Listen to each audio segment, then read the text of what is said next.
It is an animal emergency. The Harris County Animal Shelter has more than double the number of dogs and cats it was designed to hold. And one reason is this: hundreds of animals arriving just this past weekend. Yeah, but we are standing for Houston trying to find them homes. Our Jason Miles live from the shelter with a closer look at the problem. Jason.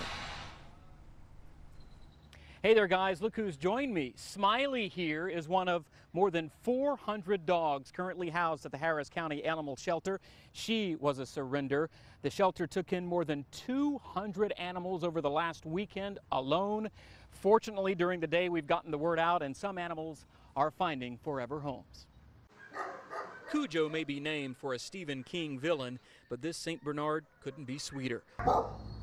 Unfortunately, like many dogs and cats currently calling the Harris County Animal Shelter home, Cujo's owner could no longer cope. Her living situation changed, and unfortunately her landlord wouldn't allow her to keep her dog, and she was very tearful, very upset, emotional about leaving her dog here.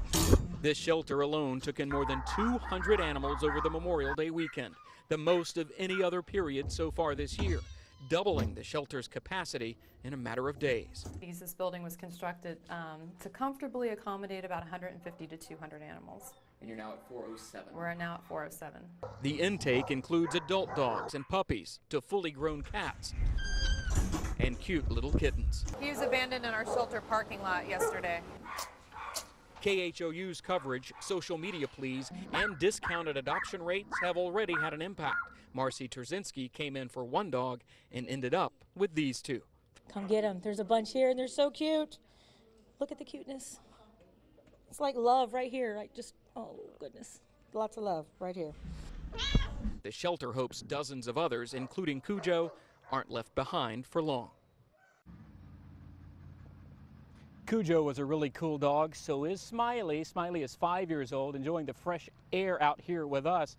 In addition to adoptions, the shelter is also preaching fostering animals. You can keep one for a couple of weeks, help ease the overcrowding here, and a lot of times fostered animals end up in homes more quickly. And the shelter also works with partners in other states, places that maybe don't have as big of an overpopulation problem as Houston and Harris County, so they're working on that as well. You can find out a lot more information, of course, on KHOU.com.